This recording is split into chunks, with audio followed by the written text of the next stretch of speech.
When my phone buzzed, from Dan's sky cracked open above us. Rain sliced through the windshield sideways and mean. Lois, come on. Courtney laughed. It's just a silly challenge. When my phone buzzed with a voicemail from Dad. Tyler wants to film you being rugged for TikTok. I clutched my cardigan tighter, feeling the damp creep into my sleeves. You're not serious, I said. But she pulled the truck onto a muddy back road, narrow, wending, forgotten. Fields stretched endless on both sides. Tyler didn't speak. Just filmed. Phone up. Smirk on. Courtney turned to me. Okay, Granny, out you go? I blinked. What? The game starts now, she said, like a TV host. You've gossed with a voicemail. You've got 30 minutes to survive. Pretend it's fun. I looked at Marshall, my son, in the back seat. He didn't look back. Come on. Courtney snapped. Dad, don't ruin it. It's just a prank. I stepped out. Boots sank deep into the soaked gravel. Wind lashed my hair against my face. Then the door slammed, buzzed with a voicemail from Dad. And they were gone. Truck tires spun mud and vanished down the bend. No signal. No road signs, just me. The storm. And my grandson's laughter fading into the trees. From buzzed, with a voicemail from Dad. I stood there wet and 50 miles from anything. I'd baked cookies for this trip, wrapped in foil, still warm in my bag. My hands trembled, not from cold.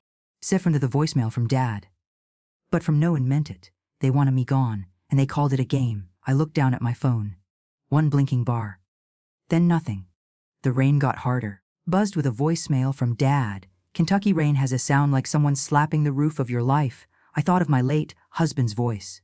Fess, if you ever feel unwelcome, Lois walk. Sessa. So I did. I toward the woods. Toward nothing. But I knew one thing. I wasn't going back. Not this time. Buzz with a voicemail from Dad. I used to ride my bike to work before sunrise. Rain or frost. Didn't matter. Our mailbox had rust. The post office gave me a rote and a paycheck. That was enough. So with a voicemail from Dad. Marshall was 5 when I started full time. He had a cough that never quite went away. I wrapped him in secondhand sweaters, sewed patches on the elbows. At night, when my phone buzzed with a voicemail from Dad, we'd sit at the formica table. I'd count coins from my apron pocket. He'd build towers with salt shakers. My guy squared a voicemail from Dad. Will we get ice cream next week? His voice had a rasp then. I always said yes, even if it meant skipping dinner myself. The voicemail from Dad. The apartment smelled like lemon cleaner and boiled potatoes. We didn't have much, but I never felt small back then. We were a team. Mother and son. Quiet, tired, but close. I remember the night Marshall came home bleeding from the lip. First grade fight. Kid called him. Mailroom boy. He was 7. I held him until he slept. My father labored when my phone buzzed with a voicemail from Dad, then got up early. Delivered letters with blisters in my shoes. That's the thing about sacrifice. You do it so often it becomes invisible. You forget you're bleeding. When Marshall married Courtney, I baked 4 pies. Peach, his favorite. She didn't touch them. Said she was on clean keto. Didn't even thank me, but I let it slide. Because of Tyler. Tyler was sweet at first. He used to curl up in my lap and ask for made-up bedtime stories. Dad, tell me the one about the red mailbox again. I gave him that mailbox when he turned 6. Painted it myself. Red with gold stars. With the voicemail from Dad, he cried when Marshall said we had to throw it away before moving. He'll forget, Courtney had said. He's just a kid. But I didn't forget. From Dad, I remembered every scraped knee, every whisper of, I love you, Grandma. Every night I ran out in the rain to chase his bad dreams away. So how did we get here? When my phone buzzed with a voicemail from Dad, how did the boy who once called me Magic watch me get pushed into the rain without saying a word? He was 4 when the fever hit. When my phone buzzed with a voicemail from Dad, Tyler's skin burned through his pajamas. He kept calling for his daddy, but Marshall was out of town. Sales conference in Nashville. Courtney said she had a migraine. She went to bed. So it was me. Just me. A rocking chair. A bowl of rice porridge. And one burning child calling out in gasps. Buzzed with a voicemail from Dad. I sat on the floor, full beside his bed, a cold cloth in one hand, his little fingers wrapped around mine in the other. Every time he whimpered. From Dad bod, I hummed that same lullaby my mother sang to me during blackouts. No lyrics. Just sound. Steady, like breath. At dawn, his fever broke. He looked up at me. Your eyes puffy. Windward, cheeks flushed odd. Chian whispered. You stayed. That word, the stayed, it stuck somewhere deep in me, not for what it said, but for the fact that he noticed. A voicemail from Dad. That he understood. Courtney walked in with sunglasses and coffee, didn't ask how the night went, didn't look at Tyler. Just said, next time. Buzzed with a voicemail from Dad. We'll call urgent care. No, next time. I'd bought a humidifier, pediatric Tylenol, a new set of storybooks. Just in case. When my phone buzzed with a voicemail from Dad, I labeled the bottles with tiny stickers, put them in a basket beside his nightstand. No one said thank you. But that wasn't why I did it. And Tyler. Buzzed with a voicemail from Dad. He clung to me after that. Wouldn't go to sleep unless I sat nearby. Called my room Grandma Bass. He used to press his ear to my chest and say, "Your heart sounds like a horse." I never knew if that was good or bad, but I held him tighter every time. Felt the rhythm of love in that comment. 1 year later, I bought him cowboy boots. He wore them everywhere, even to bed. The heels clacked down the hallway like a sheriff in a Western. From Dad. I never told him how proud that sound made me. I kept the box. Still have it. Still smells like leather and baby powder. Up until he was 9. He made me birthday cards. With glitter glue. He spelled Grandma with 1 M and 6 hearts. I have them all. Wrapped in a plastic folder under my bed. Sometimes I take them out just to hear my name again. Not Lois. Not the old one. But Grandma. Sweet, sticky, misspelled. When my phone buzzed with a voicemail from Dad. So when did it start to shift? When did he stop looking at me like I was home and start looking at me like I was clutter?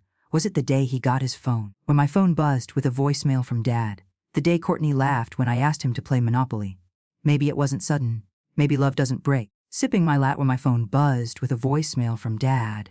Maybe it just fades quietly until one day you're standing in the rain and realize you're not the warm memory anymore. You're just in the way. When my phone buzzed with a voicemail from Mom and Dad, the last time we laughed together was the picnic behind the house. Tyler had just finished elementary school, wore that crook cap and a grin too big for his face. I made lemonade from scratch, used real lemons, not that powdered nonsense. Courtney brought a quinoa salad no one touched. Marshall grilled. The buzz with a voicemail from Dad. Tyler ran barefoot in the grass, still wearing his tassel. I remember the sun that day, soft, not too bright, and the scent of charcoal clinging to the air. From Dad. We sat on the old wool blanket I kept from my college days. Faded blue, edges frayed. Tyler used to say it felt like a superhero cape. When my phone buzzed with a voicemail from Dad, I told stories from when Marshall was young about the time he painted the bathtub purple because he thought grape soda could dye his skin.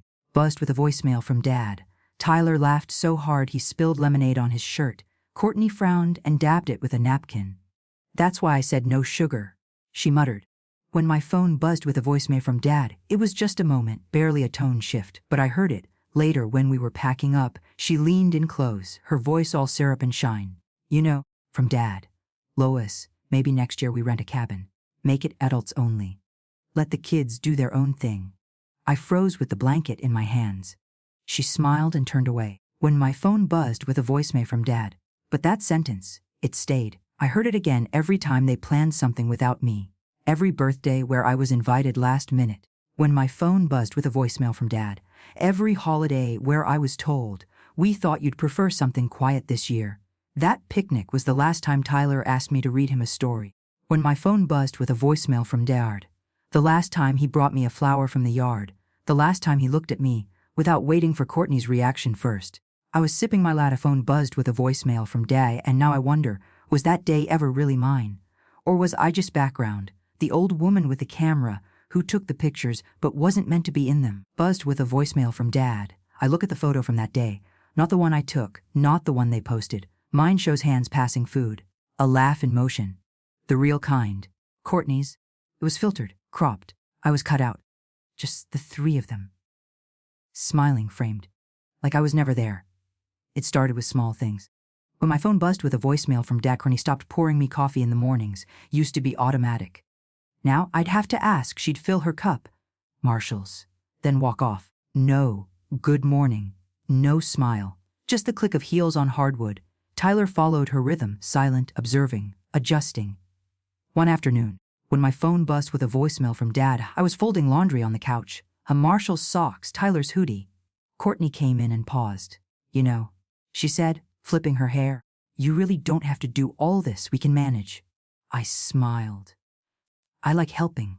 Keeps me moving. She shrugged. If you say so. Then walked away, left the folded pile untouched. Later that week, I made chili. Tyler used to love my chili. 3 beans slow cooked with a hint of cocoa, with a voicemail from Dad, a secret ingredient from my sister in Memphis. Tyler took one bite and said, "This tastes weird." Courtney didn't even try hers. She set down her spoon and said, "We're trying to eat cleaner now. Less old-fashioned stuff." I laughed softly. Chili's timeless. But no one laughed with me. That night, when my phone buzzed with a voicemail from Dad, I ate my bowl alone at the kitchen counter. They had microwaved frozen quinoa meals instead. Then came the weekend gathering, Courtney's book club. When my phone buzzed with a voicemail from Dad, I'd offered to help with setup. She gave me one look and said, "No offense, but your aesthetic is very 90s. We're going for minimal modern." I backed away. When my phone buzzed with a voicemail from Dad and hands still holding the floral napkins I'd ironed, she called over her shoulder, "Don't worry, Lois.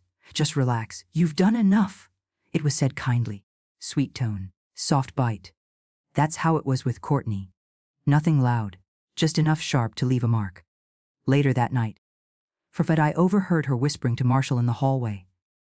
"She slows us down," she said, when my phone buzzed with a voicemail from Dad. "We can't keep planning around her doctor appointments and moods." I stood in the laundry room, holding a towel still warm from the dryer.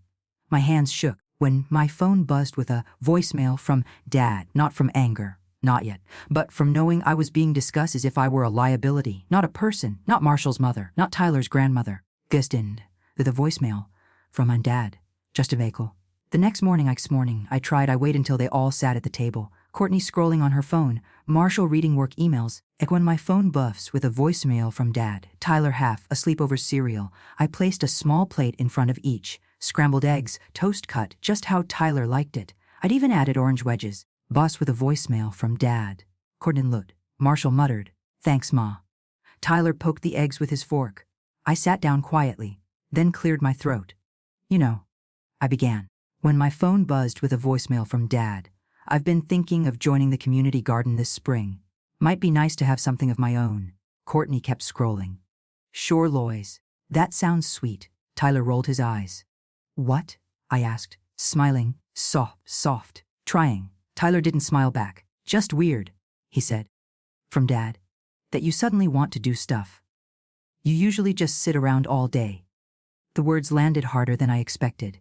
They came without malice, almost casual, which made them worse. Courtney glanced up. Didn't scold. Didn't correct. She just said, "He's just being honest." I looked at Marshall. With a voicemail from Dad, he didn't meet my eyes. I nodded slowly, picked up my fork, but I couldn't eat. The toast felt like sponge. The eggs smelled overdone. "I didn't realize I sit around that much," I said. Tyler shrugged. "You nap? Like twice a day."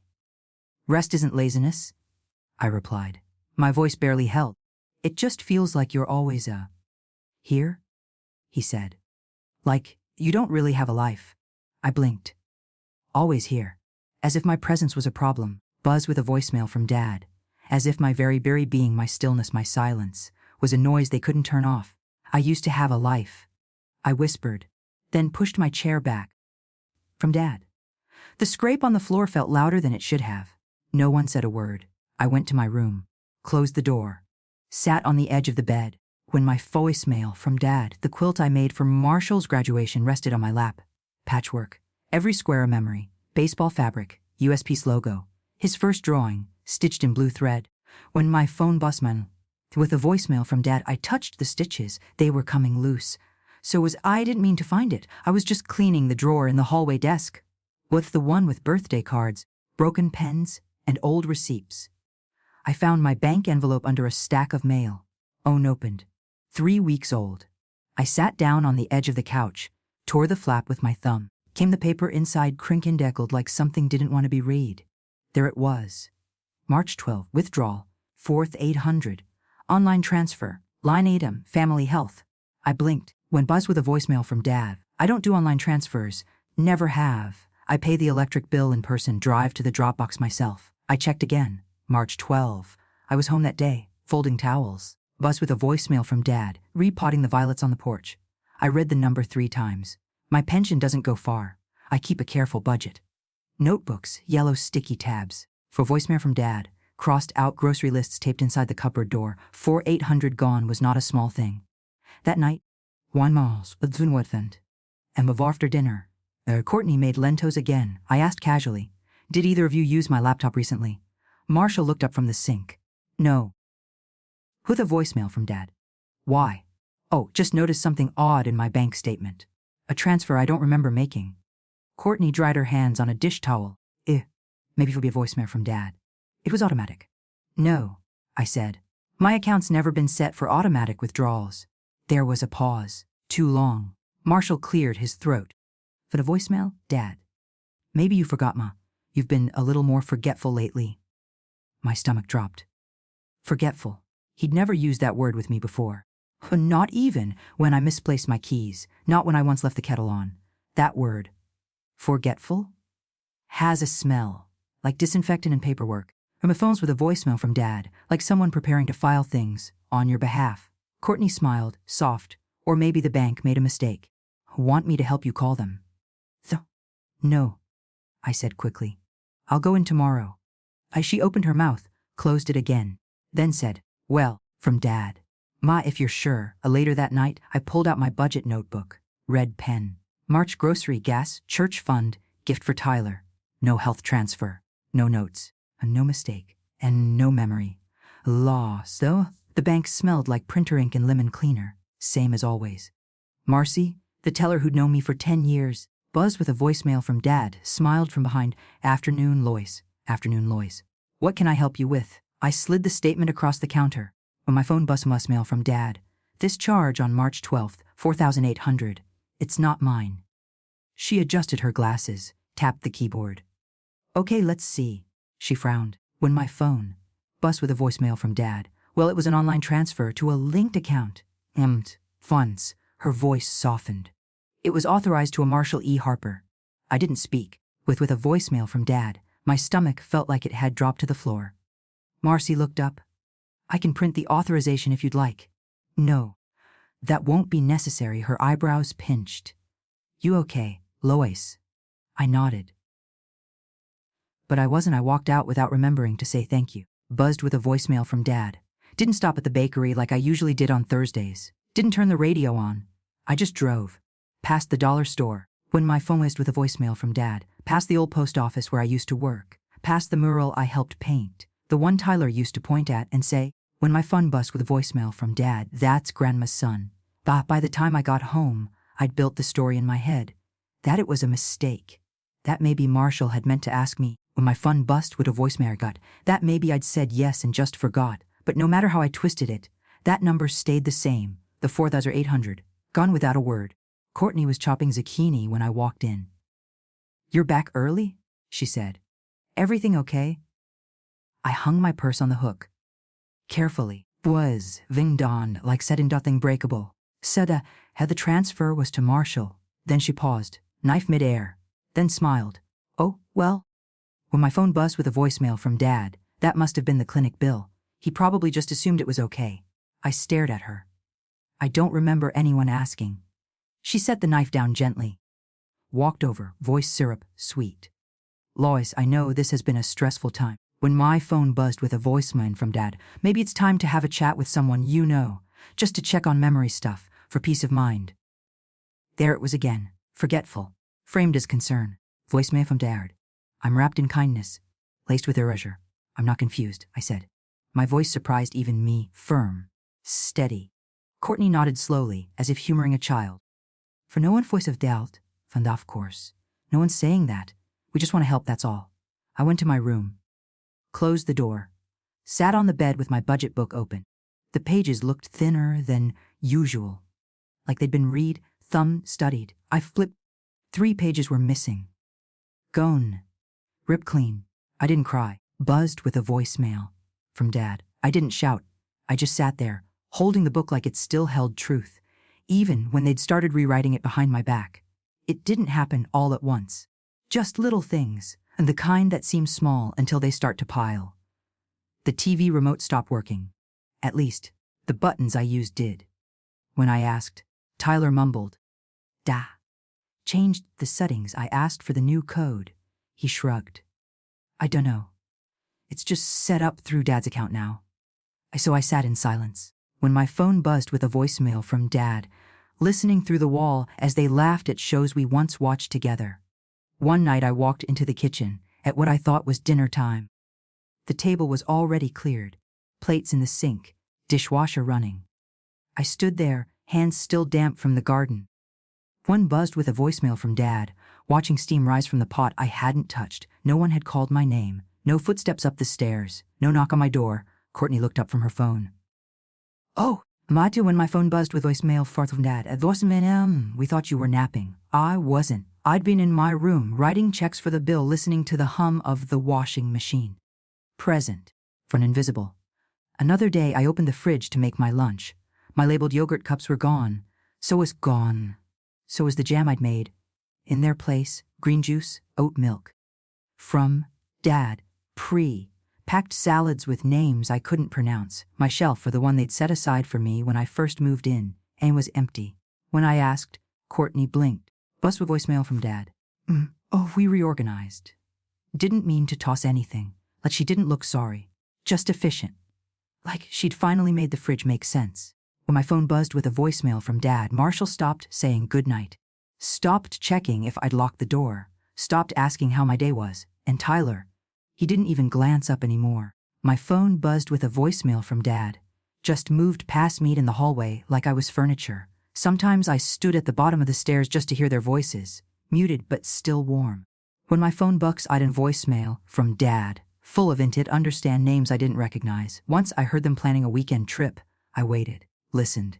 No mention of me. Not even a, "Should we ask Grandma?" They left Saturday morning. Didn't say goodbye. That afternoon, I sat on the porch alone. The wind moved the swing gently beside me. Unoccupied. I drank my coffee lukewarm. It tasted like silence. The vodka smell from Dad. I looked out across the backyard. The same yard where Tyler once played pirate, shouting, "Rescue me, Grandma," from behind the rose bushes. When my phone door was on the bushes, and no overgrown groan, and no one needed rescuing, just removing. My room became smaller, not in space, but in feeling. I started keeping a journal again, with a voicemail from Dad. Nothing fancy. Just a spiral-bound notebook with a hummingbird on the cover. The first page stayed blank for 3 days. I stared at it each night, pen uncapped, waiting for something to rise up inside me. When it finally did, the words weren't angry. They weren't sad either. They were tired. Flat.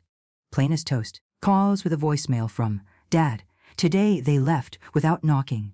Fars I ate in silence again. Sif, the hallway lights burned out. No one noticed. I filled 6 pages in one sitting. A voicemail from Dad. In the afternoons, I pulled out old letters from James. My husband, gone 11 years this spring. He had neat handwriting. When my phone buzzed with a voicemail ended him of the letter LL, said it reminded him when I looped my hair behind my ear when nervous. When my phone buzzed with a voicemail from Dad, there was one letter he wrote right before his first heart surgery. "Vife, I don't make it low, promise you'll keep moving. Not just existing. Not just surviving. Living. Bunce." I folded that page tighter than the others. Kept it inside my wallet. Next to a faded photo of Tyler on his 5th birthday. Cake on his nose. When my phone buzzed with a voicemail from Dad, missing front tooth, arms around my neck. I hadn't taken a new picture of him in 2 years. He didn't smile at the camera anymore. Didn't call me Grandma. Sometimes, when my phone buzzed with a voicemail from Dad, it didn't call me anything. Then in the evenings, I sat by my window, watching the street lamp flicker across the yard. Once, a phone buzzed with a voicemail from Dad. I saw my reflection in the glass and didn't recognize it. The curve of my shoulders felt lower. My eyes smaller. As if I were slowly vanishing inside my own body. That night, I opened a new journal. Not the hummingbird one. A plain black cover. Unlabeled. Unread. And I wrote one sentence. "If it happens again." When my phone buzzed was with a voice from Dad, I walked us. Not out of anger. Not out of revenge. But because I owed myself the memory of who I used to be. Not furniture, not burden, not ghost. Just Lois. Phone buzzed with a voicemail from Dad, the woman who once danced barefoot in her kitchen to Glenn Campbell while stirring soup. She deserved to exist again. And if no one in this house could remember her, then maybe it was time to go find someone who would. Lois, how did my phone buzz with a voicemail from Dad? How about a little fresh air this weekend? A Courtney's voice floated from the kitchen, too cheery to be casual. I looked up from my tea. Fresh air. She nodded. Just a quick day trip. Out near the nature reserve. Good for all of us. On latte, when my phone buzzed with a voicemail from Dad, Tyler's been wanting to vlog something for school anyway. If a Marshall didn't say much, just kept rinsing a pan in the sink. That should have told me something. Buzzed with a voicemail from Dad. But I wanted to think maybe, just maybe, this was their way of softening. So I said yes. Saturday morning, they packed the car. Snacks, foldable chairs, Tyler's tripod. Courtney handed me a fleece blanket. For your knees. She smiled. And wear sneakers. With a voicemail from Dad. What might be a little uneven. The drive was long. Past the town limits, past fields I hadn't seen in years. The sky was overcast, clouds gathering like a warning. Buzzed with a voicemail from Dad. Tyler played with his phone in the front seat. Courtney kept adjusting the camera on the dashboard. It's for a social thing, she said when I asked. Dad, don't worry, it's just capturing the family vibe. A family vibe. I tried to smile. I sat quietly in the back, watching Barnes roll past through the smudged window. A voicemail from Dad. I brought cookies, wrapped in foil, still warm. Courtney hummed along to the radio. A song I didn't recognize. Then Tyler turned and said, Graham, when my phone buzzed with a voicemail from Dad, do you think you'd survive in the wild? I blinked. Survive? Like if we dropped you somewhere. Would you find your way back? I laughed softly. I suppose I'd try. Courtney laughed harder. See? She's game. Told you she'd play along. My stomach fluttered. But I said nothing. The road narrowed. A gravel now, not pavement. Trees closing in, brush thick and quiet. Courtney slowed the car, looked around, and then veered onto a side path barely wide enough for one vehicle. There was no signage, no fences, no homes. My phone buzzed off with a voicemail and just a dirt road and the first drops of rain spattering the windshield. Leaned forward. Where are we? Courtney waved her hand. Thea, just setting the scene. Tyler lifted his phone. Okay, almost ready. This'll look amazing on camera. Marshall still said nothing. The tires crunched to a stop in a clearing. No buildings. No trails. Just wet grass and empty space. Courtney turned in her seat. All right, Lois. From Dad, time for the challenge. I froze. What challenge? She grinned. You get out. You've got 30 minutes to find your way to the road. We'll meet you there. My hand clenched the foil of the cookies. You're joking. Tyler laughed. Simon, Grandma. It's a survival prank. What a voicemail from Dad, everyone does these. Courtney added, it's harmless. Fun. And we'll be right around the bend. Promise. I looked out the window. The clouds had thickened when my phone buzzed with a voicemail from Dad. The air smelled like mud and metal, but I didn't want to be the one who ruined things again. So I reached for the door handle. The moment my foot hit the gravel, when my phone buzzed from Dad, I knew something wasn't right. It wasn't the rain, though it had begun to fall steady, sharp. When a phone buzzed with a voicemail from Dad, it wasn't the wind, though it whipped my cardigan behind me like a flag surrendering. It was the silence. No laughter, no follow-up instructions. When my phone buzzed with a voicemail from Dad, just the low hum of the engine still running, I turned back toward the car. Courtney rolled down her window. Don't worry, Lois! We'll be just down the road. It's a challenge, remember? Tyler raised his phone, grinning. Smile, Grandma. Say, wilderness warrior. I didn't. I forced a nod. Buzzed with a voicemail from Dad, clutched my bag closer. Inside, the foil-wrapped cookies pressed warm against my side. Then, with no countdown, no warning, they drove off. Busband as with a voicemail from Dachin, wheels spun mud in my direction. The back tires slipped before catching. The car jerked forward, then disappeared into the trees. I stood there, still, from Dad, like the air around me had frozen solid. The rain picked up. Not playful. Not cleansing. Cold, slapping rain that seeped into my socks, ran down my back, soaked the collar of my shirt. Courtney. I called out. Nothing. I turned in a slow circle, field to the left. Brush to the right. Former Guanthas with a voicemail from Dad. No sound but the storm and the hush of something breaking inside me. I took a few steps forward, then stopped. Where was the road? Had she said right or left? From Dad, I reached into my coat pocket. Phone. Dead. Or maybe wet. Either way, no signal, no map, no help. A crack of thunder rolled low across the sky. The kind that made windows rattle back home. But there were no windows here. No home. Just the growing ache in my knees. And the damp weight of betrayal settling on my shoulders. They called it a prank. Just fun.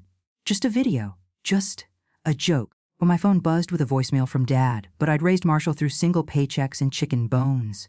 I'd rocked Tyler through croup and fever. I'd cooked, folded, waited. My lad, when my phone buzzed with a voicemail from Dad, held my tongue through 1,000 small humiliations, and now they'd left me in the rain like I was luggage no one claimed. I looked down at the cookies. Still warm, still wrapped. I set them gently on a flat rock, then looked to the tree line. No path, no markers, only instinct. Buzzed with a voicemail from Dad, and one clear thought pulsing through me, like a heartbeat made of steel. This isn't funny. This is erasure. I took my first step. Mud grabbed at my shoes, but I found this buzz with the voicemail from Dad going. But I kept going. Up toward them. Just for whatever came next to, at least it would be mine. What about you? Voicemail from Dad if someone left a few behind in the name of family fun. Would you wait? Or walk? My legs felt like soaked wood. Each step heavier than the last. But a voicemail from Dad, the trees thin just enough for me to see a low structure up ahead. Gray, weathered, leaning slightly east. A storage shed, maybe an old hunting post. Didn't matter. Shelter was shelter. I pushed the door. It groaned, then gave way. Inside, dark but dry. A broken stool, cracked concrete floor, and the smell of wet hay and rusted tools. I sat down. My knees buckled just a little, but I held steady. Rain drummed against the tin roof like angry fingers from Dad. I didn't cry. Not yet. Instead, I reached into my coat. My hands, cold and clumsy, fumbled for my wallet. The leather was damp but intact. I'm buzzed with a voicemail from Dad. I pulled out the folded page from the bank, the one I'd kept as proof. It had bled slightly from the moisture. The ink warped at the edges. But the numbers were still clear. Ford 800. Gone. Family health. I stared at the page until it blurred. Then I noticed something behind it. Another sheet. Folded. Totter. I didn't remember putting it there. I wasn't noted carefully. It was a printed page typed. Type heading. Fars in the voicemail from Dad. Test joint access authorization. Harper accountant. Sigrist approved via e-signature by Marsha Harper. My chest tightened. I'd never signed this. Bus with voicemail from Dad. I never agreed to link my account to Marshall's. Not formally. Not digitally. Never. I checked the date. February 3. 2 weeks before the withdrawal. When my phone buzzed with a voicemail from Dad. 3 weeks before they stopped inviting me to dinner. I flipped the page over. Courtney's handwriting. I knew it anywhere. And curled L's, rounded as a note. Just keep it tucked in her wallet, in case she panics again. Plus, my hands shook. The shed tilted for a moment. Or maybe that was me. Panics again. I had never panicked. I had asked questions. I had looked after my own accounts. I had managed a household alone for 20 years. I'd never once panicked. They were rewriting me, in real time, reducing me from person to liability. I folded the pages back slowly. From Kadavas, I forgave, but because they were evidence now. My fingers brushed against another item in the wallet. A photo. Tyler, age 5, on my lap. Plus with a voicemail from Dad. His eyes squinting from the sun, his arms wrapped tight around my neck. Back then, he called me Grandma Magic. Now he didn't call me anything at all. I leaned back against the shed wall. It was cold, unforgiving, like the truth. They'd prepared for this. The prank. The paper trail. Even my reaction, when then my phone buzzed with a voicemail from Dad and they had assumed I would doubt myself just enough to let it go. But I wasn't going to let it go. I'd held my tongue for months, maybe years. Now I had paper. Now I had silence. Now I had time, and maybe finally had nothing left to lose. I didn't sleep. Not really. A phone buzzed with a voicemail from Dad. Just sat against the wall, knees to chest, listening to the rain ease from rage to whisper, watching shadows lengthen, then shrink. Waiting for clarity, that waiting for clarity came all at once, just in small, sharp pulses. At some point, I took off my socks, wringed them out, put them back on. Even soggy. Sigmafro, they were better than nothing. I took inventory. Wallet. Notebook. Keys I didn't need anymore. One granola bar, soft from heat but still edible. And the folded papers. The note in Courtney's handwriting. Still dry, tucked inside a zippered pocket. When the sky shifted from deep blue to steel gray, I stood. The shed voicemail from Dad, the she correct in protest as I opened the door again. Dawn air hit me. Wet, metallic. But I welcomed it. A chill meant I was still here. I stepped out. Mud squelched underfoot. Birdsong returned, timid at first, then louder. The road back curled behind me, but I didn't turn toward it. I turned the other way. West. Toward where I remember the gas station being. 3 miles, maybe 4. Nothing I hadn't walked before in younger bones. The first half mile was quiet. When my phone buzzed with a voicemail from Dad, only the sound of wet leaves underfoot and my breath slow and steady. At one point, I reached into my coat and touched the photo of Tyler again. Just the voicemail from Dad for flicker, just a flicker. I almost blamed myself. Maybe I was too soft, too available, too present for too long. But no, when my phone buzzed with a voicemail from Dad, I'd been in prison because no one else had been. I'd shown up when they couldn't be bothered. Now they'd erased the evidence digitally, socially, legally, with a voicemail from Dad, but they hadn't accounted for something else. Me, stubborn, soaked, sore, but still walking. My husband, James. One phone buzzed with a voicemail from Dad. Once wrote me a letter after we fought about something foolish. I kept it inside the back flap of my journal. But don't let anyone rewrite your story. He'd scribbled in block letters. When my phone buzzed with a voice line, Dad, they'll try, especially the people who owe you most. He died 3 months later. I never forgot that line. I reached the top of a small ridge. Below, with a voicemail from Dad, a sliver of road, and just past the trees, a gas station, fluorescent lights still humming, a car parked out front, a man sipping coffee by the vending machine. I exhaled. Not relief, but resolve. The kind that settles into the ribs and stays. I wasn't a prank. Wasn't a burden. Wasn't a joke gone too far. When my phone buzzed with a voicemail from Dad, I was a woman with a pocket full of truth and a long memory, and I wasn't done yet. The man at the gas station offered me coffee before I even asked, Dad. Mom, he said gently, you look like you've seen the storm itself. I gave a tired smile. I walked through it. He didn't ask questions. When my phone buzzed with a voicemail from Dad, just poured the coffee, pointed to a small door near the back. You can sit in the break room if you need to rest.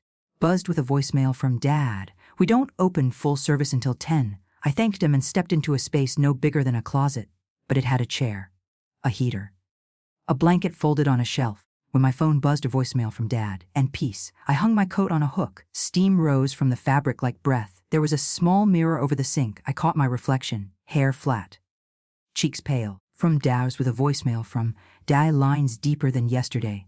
But my eyes, like something inside me, had finally stopped apologizing. I sat in the chair, journal in my lap, when my phone buzzed with a voicemail from Dad. Pen steady in my hand. No more half sentences. No more bullet points about grocery lists or cold dinners. This was something else. Buzzed with a voicemail from Dad. A March 12. They took from me. Doif. April 2. They left me. See, I didn't vanish. They just stopped looking. I wrote until the coffee went cold. When my phone buzzed with a voicemail from Dad, wrote until my fingers cramped. It wasn't anger guiding my pen. It was clarity, the kind that only comes when there's no one left to convince. At some point, when my phone buzzed with a voicemail from Dad, the clock ticked past 4 a.m. I still didn't sleep. Just sat there, listening to the hum of the soda fridge and the occasional thump of someone fueling up outside. There were no tears, no sobbing, just breath and resolve building like quiet thunder in my chest. I unfolded the paper from the bank again. Read Courtney's note. From Dad. In perf, keep it tucked in her wallet, in case she panics again. Panic. No, this wasn't panic. This was a woman who remembered every kindness they'd forgotten. With a voicemail from every dinner made, every fever soothed, every birthday card written even when no one answered back. When my phone buzzed with a voicemail from Dad, this was a woman who once stayed up 3 nights in a row to hand-stitch Tyler's cowboy costume because the store bought one was too itchy. This was a woman they underestimated. Were dies with a voice knitted Dad. I folded everything back into my bag, stood. My knees ached, but they held. I looked in the mirror one last time. This won't be how my story ends, I whispered. From Dad. Not to anyone else. Just to myself. And for the first time in a long time, I believed it. By morning, the world had steadied. When my phone buzzed with a voicemail from Dad, the clouds broke just enough to let pale sunlight through. The pavement outside the gas station steamed as it dried. I stepped out of the break room. Buzz for the voicemail from Dad, the man from the night nursing his coffee like it had stories to tell. "Sleep okay?" he asked. I shook my head. "No," when my phone buzzed with a voicemail from Dad, "but I'm understanding." He nodded like he understood. Didn't press. I hesitated, then asked, "Would you mind calling a car service for me?" "Not back home." From Dad to the First Branch Bank on Maple. He gave me a long look, then smiled. "Got it." 15 minutes later, a dusty sedan pulled up. The driver, from Dad, a young woman with sleepy eyes, offered me a granola bar. I took it, held it unwrapped in my lap the whole ride. Didn't eat it, sipping my latte when my phone buzzed with a voicemail from Dad. We drove past the ridge I'd climbed hours before, past the turnoff that led to the clearing. I didn't glance down it. When we reached the bank, I thanked the driver.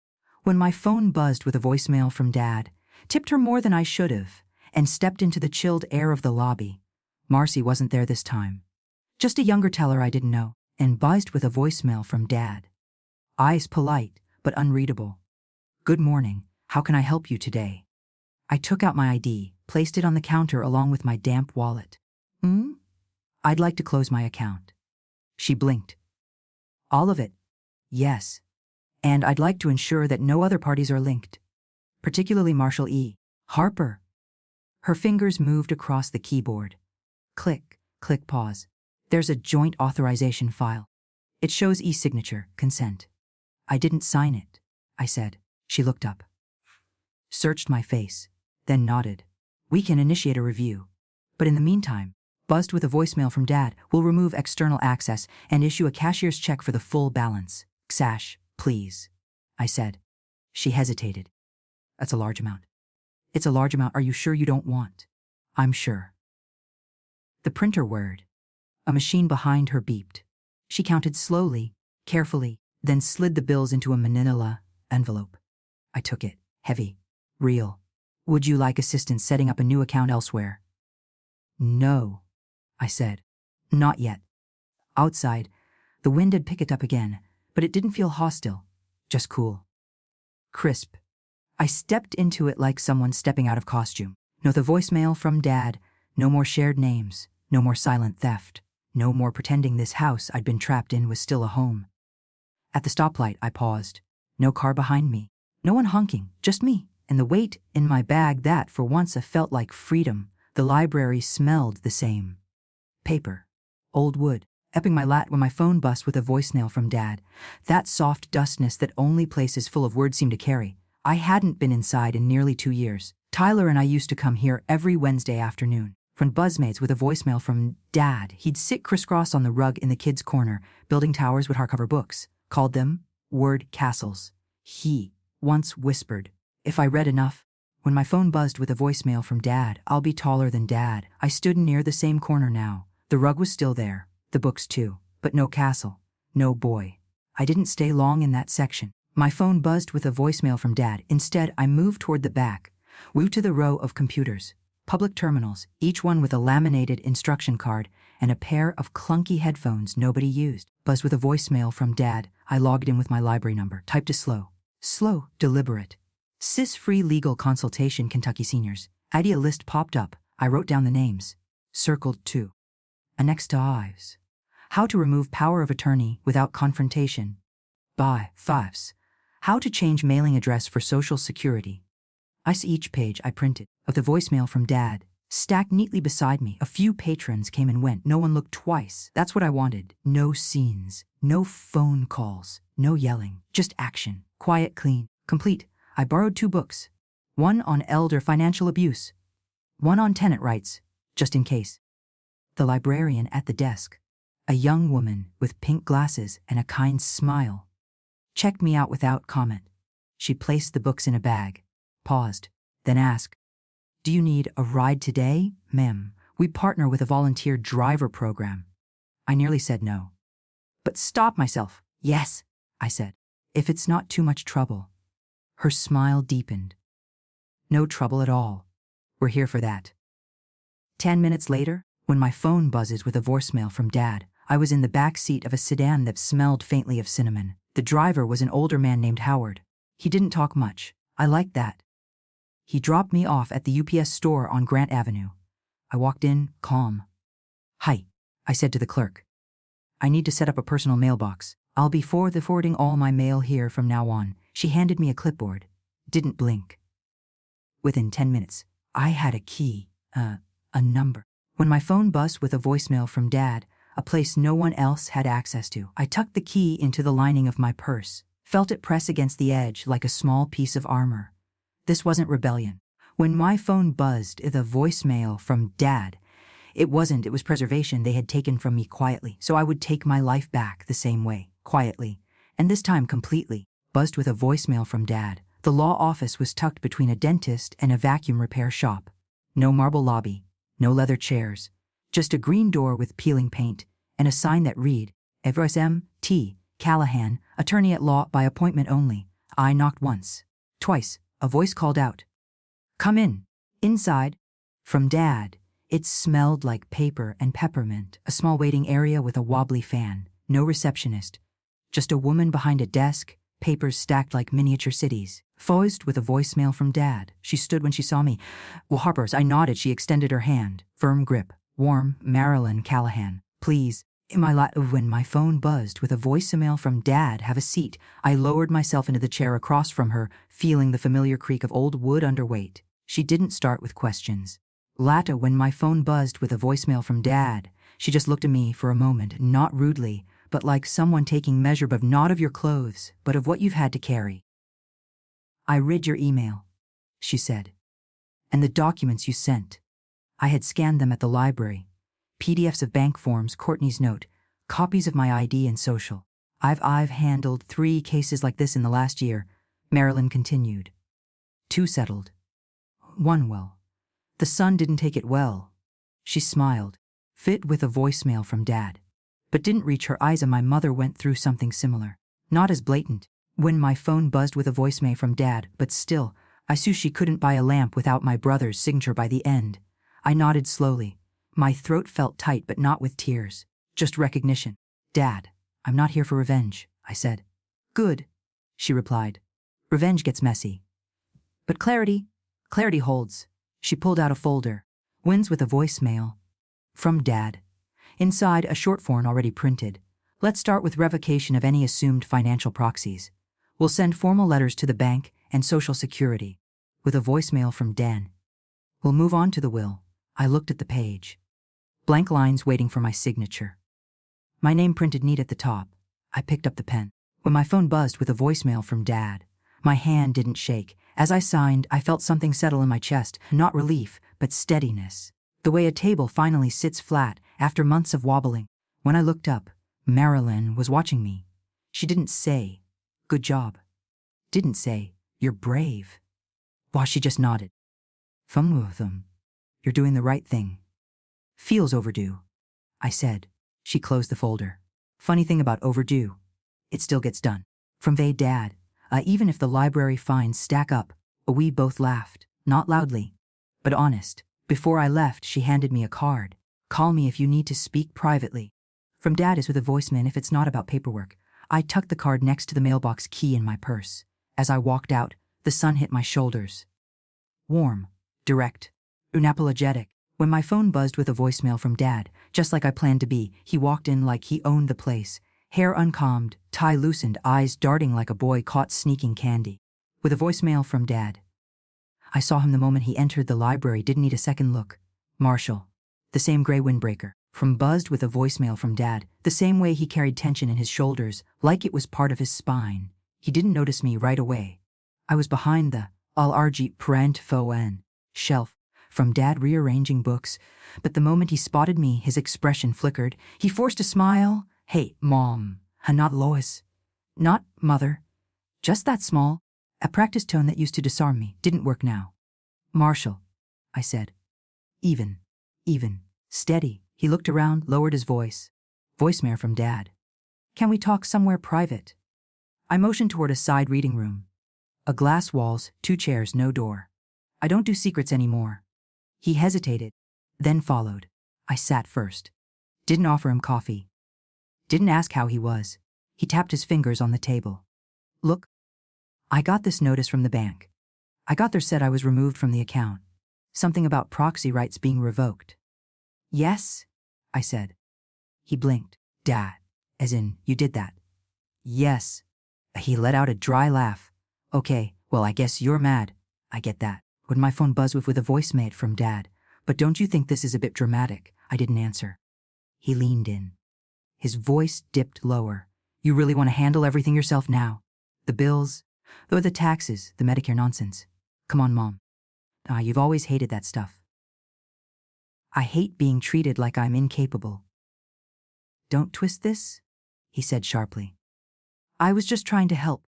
You get confused sometimes. I'm not confused now. Silence. Just the hum of the air vent, and the growing tension in his jaw. He shifted in his seat, buzzed with a voicemail from Dad. You didn't even tell me, didn't call. Didn't explain. I folded my hands in my lap. Voon didn't explain the joint's signature either. That was Courtney's idea. I know, I said. Soft. Final. He stared at me, the charm starting to slip. I'm your son. Yes, I said. You are. Voicemail Dad, and you left me on a gravel road during a thunderstorm with no phone and no explanation. His mouth opened. Closed. I continued. Was with a voicemail from Mom's dad. I sat under an awning for 5 hours and in soaked shoes while you 2 posted photos of margaritas and sunsets. He flinched. Barely. But I saw it. This isn't revenge, Marshall. This is accountability. He stood then. Too fast. Chair scraping behind him. So what now? Dad, ha. His voice loud enough for a few heads to turn. You're cutting me off completely? So what now? Huh. His voice echoed against the reading room's glass. You're cutting me off completely. I didn't flinch. Didn't blink. When my phone buzzed with a voicemail from Dad, just reached into my purse and pulled out a slim manila envelope, pushed it across the table. It made the softest sound, a whisper. Really, but it landed like a brick. What's this? He asked, eyes narrowing. Read it. He hesitated, then opened it. 3 pages, black ink, no emotion. And the Vival from Dad. At the top, notice of legal representation, M.T. Callahan Law Offices. As his eyes scanned the lines, his posture shifted. First disbelief, then irritation. Buzzed with a voicemail from Dad. Then something else, fear recognition. You're telling me I have to talk to a lawyer now? Yes. For what? Oh, for everything. Money, property, mail, questions, clarifications. All of it goes through her. You can't be serious. I am, I said, and I was. He sat down again, hard. Like gravity had remembered him. I don't believe this, he muttered. Dad, you'd rather pay some stranger than talk to your own son. You stopped being my son the moment you left me in that field. That was a mistake. No, that was a decision. He rubbed his forehead. I can't afford a lawyer, Mom. That's not my problem. He looked up. His expression shifted. When my phone buzzed with a voicemail, Dad tried a new tactic, at the one where his voice got soft, where he looked like a boy again. We can fix this. We need time. I leaned forward. No, Marshall. You need time. I needed dignity. And you took it. He looked wounded now. Theatrically so. Always good at playing regret. Esemram, Dad, do you even care if I lose the house? I cared when I was still welcome in it. His mouth twisted. You're being cold. No, I said. I'm being clear. He stood again, slower this time. I hope you know what you're doing, he said. I do. He stared at me a beat longer. Searching. A buzz with a voicemail from It'd be for a crack, maybe for the old me. He didn't find her. Finally, he gathered the envelope. Didn't say goodbye. Didn't offer to hug. Just walked out. When my phone to the voicemail from Dad. The door didn't slam, but it closed with finality. I sat there for a moment longer, hands folded. Let the silence settle. Let the weight lift. Across the library, when my phone buzzed with a voicemail from Don, a child giggled, a page turned, then I stood, adjusted my cardigan, and walked back to my cart of books. No one asked what that was about, and I didn't offer. When my phone buzzed with a voicemail from Dad, at the window, sunlight streamed through the blinds, golden, unbothered. I looked out across the street. Marshall's car was still parked there. When my phone buzzed with a voicemail from Dad, Brittany was just sitting in it, gripping the steering wheel like it owed him something. He didn't drive off for a long time, but I had, long before today. And I wasn't going back. The phone didn't ring. Not that afternoon, not that night, not the morning after. No missed calls. No texts. No voicemails marked, "You are Genty." The silence was new, but it wasn't heavy. Not like the old kind, when not twice with a voicemail from Dad. Not like the silence that used to hum between insult sauce and backhanded. "Are you sure you need that, Mom?" This silence felt earned. I didn't go to my phone to the voicemail off. Winifred go did it work. The next day, Susan offered to cover my shift at the library. Said I looked like I needed a day where no one expected anything from me. From Dad. She was right. So I walked to Margaret's instead. Her porch was already warm with the scent of clove and old roses. Harold was trimming the edge of the herb garden, humming something slow and southern. Margaret opened the door before I knocked. "You want company or quiet?" she asked. "Both," I said. She led me to the kitchen table, set down 2 mugs, Earl Grey strong, no sugar, just milk. The way I like it. We didn't talk for a while. My phone buzzed with a voicemail from Dad, not because we were holding anything back, but because there was nothing to explain. She'd seen Marshall at the library. He'd brushed past her on his way out. From Dad, eyes red, jaw tight. When I finally spoke, it was to say, "Have finally heard me." Margaret didn't ask what I meant. She just reached across the table, rested her hand over mine and squeezed. "I'm proud of you," she said. The words didn't make me cry. They made me sit straighter, but hadn't buzzed with a voicemail from Dad. It had been so long since anyone had said those words without needing something from me.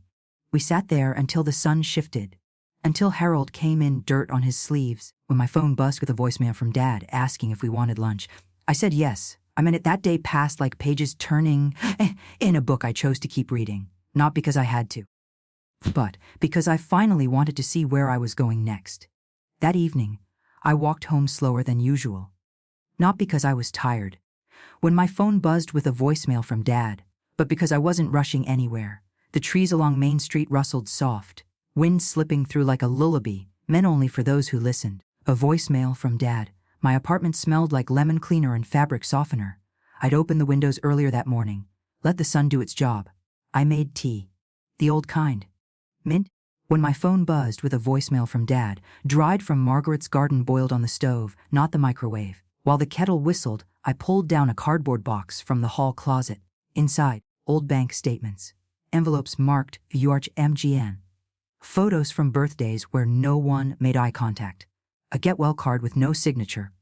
I sorted through it quietly. No music. No distractions. A few things I tossed. The letter from the insurance company Marshall had forged my signature on.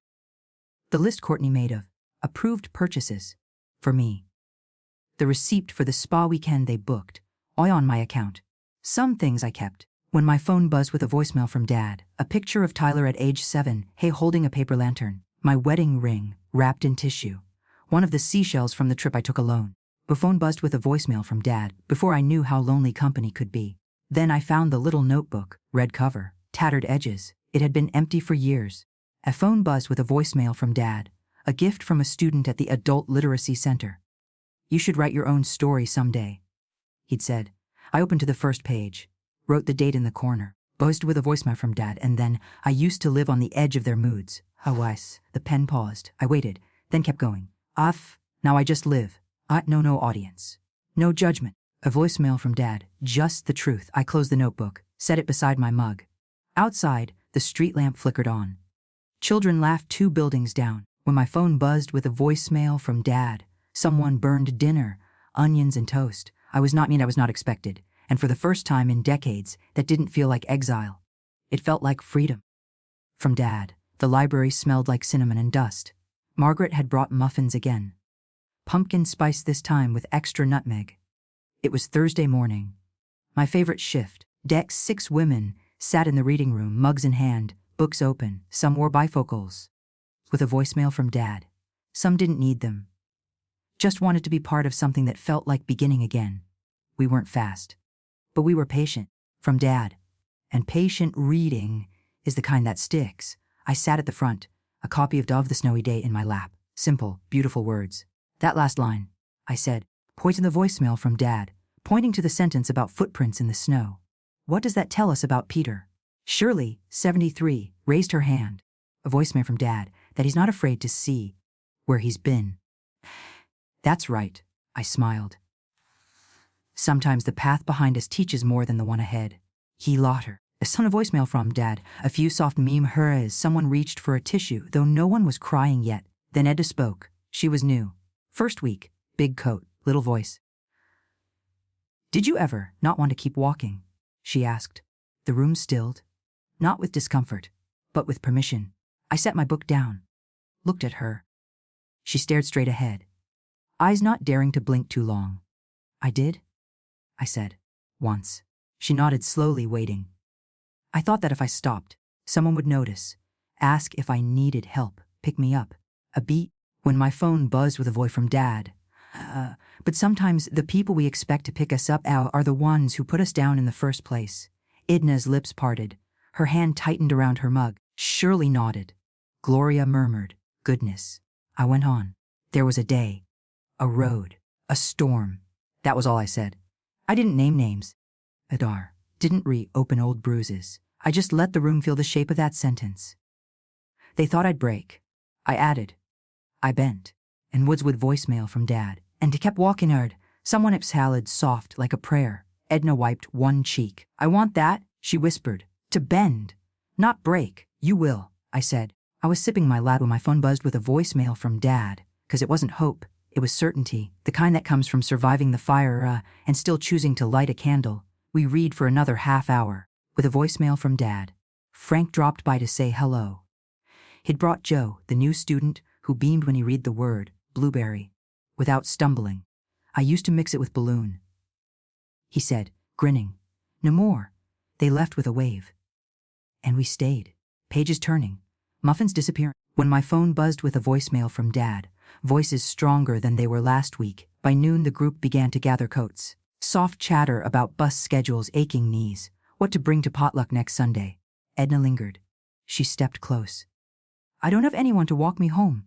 You do now, I said. We walked together. Slow, steady. When my phone buzzed with a voicemail from Dad, 2 women with good shoes and better boundaries. I didn't ask for her story. She didn't offer it. We just let the sidewalks hold us up, and let the silence be kind. When my phone buzzed with voicemail from Dad, the stairs creaked under my feet as I climbed back up to my apartment. It was just after 4. The bakery downstairs had shut for the day. One buzz with a voicemail from Dad, but the air still smelled like almond and flour and melted chocolate. I kicked off my shoes, hung up my scarf, and put the kettle on. Mint again. With a voicemail from Dad, the same tea I drank that night. I gave myself back my name. I sat by the window with my notebook. Red cover. Soft spine now. A few smudges from old fingers and fresh muffins. I opened to a blank page. Wrote the date, then paused. The phone buzzed once. Then again. Same number. Pine buzzed with a voicemail from Dad. I didn't need to check. I didn't pick up. Some calls don't need answering. Some doors stay shut not out of anger but peace. I looked out the window. When my phone buzzed with a mail from Dad, a main street was quiet. A breeze lifted the red and white awning over the flower shop. Someone had left a stack of magazines on the cafe table outside. And then I saw her, when my phone buzzed with a voicemail from Dad. A girl, a young woman, early 20s, hair in a messy bun, head bent over a paperback. She had a pen in one hand, book open flat, margin filled with little notes. I smiled. 50 years ago, that was me, trying to make sense of stories before I knew how to write my own. She looked up suddenly, caught me watching. We both laughed. She waved. I waved back. The kettle whistled. I poured my tea. Just 1 cup, but full. I picked up my pen. F. Today I walked Edna home. Seth. We didn't speak much. We didn't need to. Zeph. Healing isn't always loud. I was sipping my latte when my phone buzzed with a voicemail from Dad. Sometimes it's just walking beside someone without asking where they're going. See another buzz from the phone. It stilled again. When my phone buzzed with a voicemail from Dad, I reached for the volume button and turned it all the way down. Outside, the girl stretched, gathered her things, and disappeared around the corner. I watched the space she left behind, not empty, just open, like a blank page. I closed the notebook, placed it on the sill, and stood for a moment. Voicemail from Dad, my hands wrapped around the warmth of the mug. This life was mine. Not the patched-up version they expected, not the quiet role of mom, grandma, burden, just me. Lois, reader, teacher, friend. I whispered to no one. I didn't disappear. I became, and dear me, and dear you, whoever might be reading this, years from now, in a quiet room. When my phone buzzed with a voicemail from Dad, trying to understand where it all went wrong. Let me tell you something true. The worst part wasn't being abandoned by my kind when my phone buzzed with a voicemail from Dad. It was realizing how long I'd been abandoning myself. You see, when someone finally leaves you in the rain, it doesn't start there. When my phone buzzed with a voicemail from Dad, that storm is just punctuation, with a final dot after a sentence of slow dismissals. You don't feel it all at once. It starts small. They forget your birthday. When my phone buzzed with a voicemail from Dad, talk over you at dinner, roll their eyes when you ask for help with the remote. They say things like, "Oh, those are my mail from Dad." You'd lose your head if it wasn't screwed on. Sarah Orf, you should be grateful we still let you live here. See, and you nod. When my phone buzzed with a voicemail from Dad, because what else do you do when your own children become strangers with your smile? So you get quiet. You shrink. When my phone buzzed with a voicemail from Dad, you become easy, until one day someone opens a car door and tells you to run along. And the saddest part, you almost do. I'm glad when my phone with a voicemail from Dad, because they've already convinced you that being left behind is what you deserve. But here's the thing, when my phone buzzed with a voicemail from Dad, that moment, the one where the world drops you, isn't your ending. It's your permission slip, your invitation to walk into a life that's actually yours. I was sipping when my phone buzzed with a voicemail from Dad. It won't be easy starting over at 637 new at 6 starting waltz in shoes 2 sizes too big, but you'll find your balance. You'll make new friends. When my phone buzzed with a voicemail from Dad, ones who don't keep score. You'll eat soup that isn't reheated resentment. You'll read books without someone asking what the point is. From Dad. You'll sleep without the ache of being too much or not enough. When my phone buzzed with a voicemail from Dad, and one afternoon, when the sun hits your kitchen just right, you'll realize you haven't thought of them in 3 whole days. Not because you're cruel, for an mail from Dad, but because healing takes up space, and you finally gave yourself some. That's what this story was about, not revenge, not justice wrapped in anger, but quiet dignity. When my phone buzzed with a voicemail from Dad, and the radical decision to belong to yourself. So if you're standing at the edge of someone else's kindness, when my phone buzzed with a voicemail from Dad, wondering if there's a place for you without them, let me say it plainly, there is it, and it's warm, and it's real, and you're allowed in. When my phone buzzed with a voicemail, for Honda, you don't have to wait of Delthea for an apology that may never come. You don't need their guilt to prove your worth. Just walk. Even if your knees shake. Why when my phone buzzed with a voicemail from Dad, even if your hands remember the weight of everything you once held together, walk anyway, toward your own voice, toward your own name, buzzed with a voicemail from Dad, toward the cup of tea you make just for you. That's what I did, not to prove anything, just to live. And I'm telling you now, you can too, with love. From someone who didn't disappear. She became.